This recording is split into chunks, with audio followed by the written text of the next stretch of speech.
ಇಂದು ವಿಧಾನಸಭೆಯಲ್ಲಿ ಸಿಎಂ ಸಿದ್ದರಾಮಯ್ಯ ಉತ್ತರವನ್ನ ಕೊಡಲಿದ್ದಾರೆ. ರಾಜ್ಯಪಾಲರ ಭಾಷಣದ ಮೇಲಿನ ಚರ್ಚೆಗೆ ಸಿಎಂ ಉತ್ತರ ಕೊಡ್ತಾರೆ. ನಂತರ ಬಜೆಟ್ ಮೇಲಿನ ಚರ್ಚೆಗೆ ಸ್ಪೀಕರ್ ಅವಕಾಶವನ್ನ ಮಾಡಿಕೊಡ್ತಾರೆ. ರಾಜ್ಯಪಾಲರ ಭಾಷಣ ಗಮನಿಸಿದ್ವಿ ನಾವು. ತಾವರ್ ಚಂದ್ ಗೆಹ್ಲೋಟ್ ಅವರದು ಸರ್ಕಾರವನ್ನು ಹಾಡಿ ಹೊಗಳಿದ್ರು, ಗ್ಯಾರಂಟಿಗಳನ್ನು ಗುಣಗಾನ ಮಾಡಿದ್ರು. 2 ವರ್ಷಗಳ ಸರ್ಕಾರದ ಸಾಧನೆಯ ಪರಿಚಯವನ್ನ ಸದನಕ್ಕೆ ಮಾಡಿಕೊಟ್ಟಿದ್ರು. ಬಿಜೆಪಿಯವರು ಇದಕ್ಕೆ ಕೆಂಡ ಕಾರಿದ್ರು. ಇಲ್ಲ, ಅವ್ರ ಕಡೆಯಿಂದ ಹೇಳಿ ಓದಿಸಿದ್ದಾರೆ, ನೋಡಿಕೊಂಡು ಓದಿದ್ದಾರೆ, ಇವರೇ ಹೇಳಿ ಮಾಡಿಸಿದ್ದು ಅಂತೇಳಿ. ಹಾಗಾಗಿ ಅವರು ಕೂಡ ಮುಗಿ ಬೀಳೋಕೆ ರೆಡಿಯಾಗಿದ್ದಾರೆ ಸರ್ಕಾರದ ಮೇಲೆ ಸಿಎಂ ವಿರುದ್ಧ. ಮುಖ್ಯಮಂತ್ರಿಗಳು ಇದಕ್ಕೆ ಯಾವ ರೀತಿ ಸಮರ್ಥವಾಗಿ ಉತ್ತರ ಕೊಡ್ತಾರೆ ಅನ್ನೋದು ಗೊತ್ತಾಗುತ್ತೆ. ಬಜೆಟ್ ಮೇಲಿನ ಚರ್ಚೆಗೂ ಕೂಡ ಸ್ಪೀಕರ್ ಅವಕಾಶವನ್ನು ಕೊಡ್ತಾರೆ. ಪ್ರತಿಪಕ್ಷಗಳ ಸದಸ್ಯರು ಮುಖ್ಯಮಂತ್ರಿಗಳಿಗೆ ಪ್ರಶ್ನೆಗಳನ್ನು ಕೇಳ್ತಾರೆ. ಅಂದರೆ ಸರ್ಕಾರಕ್ಕೆ ಸಿದ್ದರಾಮಯ್ಯನವರು ಅದಕ್ಕೆ ಉತ್ತರವನ್ನು ಕೊಡಲಿದ್ದಾರೆ.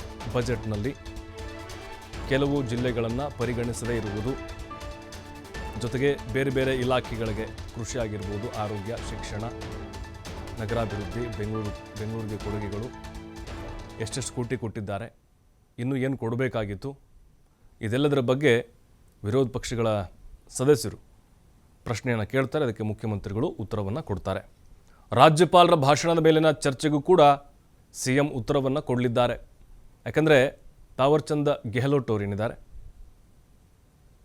ಗಣರಾಜ್ಯೋತ್ಸವದ ಭಾಷಣ ಸಂದರ್ಭದಲ್ಲೂ ಕೂಡ ಸರ್ಕಾರದ ಗ್ಯಾರಂಟಿಗಳನ್ನು ಗುಣಗಾನ ಮಾಡಿದರು. ಅದು ರಿಪೀಟ್ ಆಯಿತು.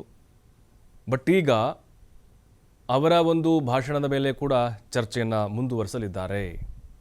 ಇಲ್ಲ, ಸರ್ಕಾರ ಬರೆದು ಕೊಟ್ಟಿದೆ, ಅವರಿಗೆ ಬರೆದು ಕೊಟ್ಟಿದ್ದನ್ನು ಗೆಹ್ಲೋಟ್ ಅವರು ಓದಿದ್ದಾರೆ, ಅದರಲ್ಲೇನು ವ್ಯತ್ಯಾಸ ಇಲ್ಲ ಅಂತೇಳಿ. ಅದಕ್ಕೆ ತಿರುಗೇಟನ್ನು ಕೂಡ ಮುಖ್ಯಮಂತ್ರಿಗಳು ಸದನದಲ್ಲಿ ಇವತ್ತು ಕೊಡಲಿದ್ದಾರೆ.